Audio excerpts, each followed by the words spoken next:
আসসালামু আলাইকুম फ्रेंड्स, আজকে আমি সবেদা গাছে রিপোর্টিং করব। মানে রিপোর্টিং করা অবশ্যই দরকার। এই সব থেকে জুন জুলাই আগস্ট সেপ্টেম্বর মাসের ভিতরেই সবেদা গাছে রিপোর্টিং করতে হবে। এই যে সাদা সাদা লেদা পোকা থেকে জাপ পোকা এগুলো যেগুলো সবেদা গাছে অ্যাটাক করে, তার সব থেকে যখন দেখবেন যে গাছটা ম্যাচুরিটি হচ্ছে না, তখন আপনারা এই গাছটা তুলে অন্য টপে, এটা আছে 7 লিটার একটা ড্রামের ভিতরে, সেখান থেকে তুলে আমি একটা 10 লিটারের বালতির ভিতরে ট্রান্সফার করছি।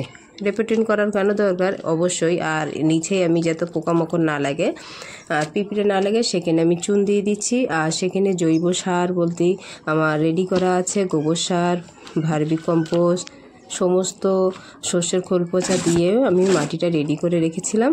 আর নিচে দিয়ে দিচ্ছি কিছু শেকড় টেকড় ঘাস টাস আছে, সেইটা দিয়ে কিছু মাটিও দিয়ে দিচ্ছি। আর এখানে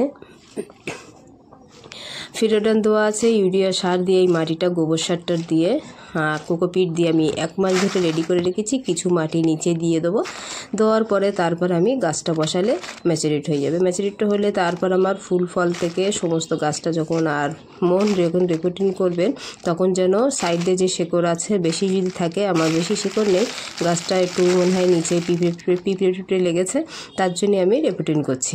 আর একটা ব্যাপার যে মূল শেকড়টা যেন অবশ্যই আপনারা কাটবেন না। সাইডে যদি শেকড় বেশি হয়ে থাকে তা আপনারা ছাঁটাই করে দিতে পারেন, অসুবিধা নেই।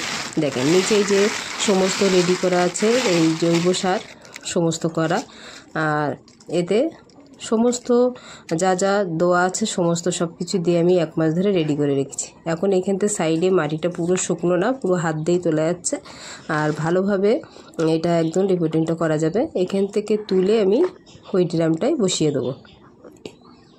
আর যখনই আপনারা করবেন জুন জুলাই আগস্ট সেপ্টেম্বর মাসের ভিতরেই করবেন, সবথেকে উপযুক্ত টাইম।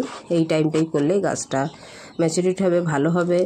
আর এর যতটা ফুল আসছে না, যখনই নার্সারিতে নিয়ে আসবেন আপনারা ভালো জাতের একটা দেখবেন নিয়ে আসবেন। অনেক গাছে ফুল ঝরে যায় কিছু কিছু, তাই সবথেকে খাদ্য হলো সবথেকে যখন ফুল আসবে শস্যের খোল পচা পানি দেবেন, তাহলে ফুলে ভর্তি হয়ে যাবে, ফলে আপনার পুরো গাছে পাওয়া যাবে। আর সবথেকে ল্যাংচা সবেদা, ক্রিকেট আর অনেক ভ্যারাইটি আছে সবেদার। সেই সবেদা গাছে সবথেকে ল্যাংচা সবেদা বেশি হয়, ক্রিকেটটা প্রচুর বড় মোটা হয়।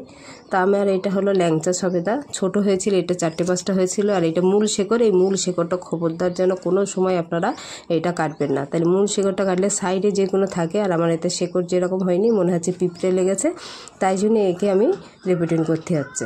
তা আপনারা অবশ্যই এই দেখেন সাইডে যদি অনেকটা ঘন থাকে, আর যখন মাটি নেই তখন আপনারা কেটে সাইডে আপনারা বসিয়ে দিতে পারবেন। তো এটা আমি একটা লাঠি দিয়ে সাইডে সাপোর্টটা দেবো, যদি হেলে যায় সোজাভাবে মাঝখানে বসাতেই হবে পুরোটাই। আর এখন মাটি ভিজে আছে, আমি পানি দিচ্ছি না, আমি বিকেলবেলা রাত্রিবেলার ভিতরে পানি দিয়ে দেবো। আপনারা যদি মনে করেন আপনাদের টাইম নেই, আপনারা পানি দিয়ে দিতে পারেন। মাটিটা যদি শুকনো থাকে তো আমার মাটিটা ভিজে মতন আছে, অসুবিধা হবে না। তো দেখেন, তো অবশ্যই আজকে যদি ভালো লাগে আপনাদের এই সবেদা গাছে রিপোর্টিং করা, ভালো লাগলে অবশ্যই এটা লাইক শেয়ার সাবস্ক্রাইব। ভালো থাকেন, সুস্থ থাকেন, আল্লাহ হাফেজ, টাটা।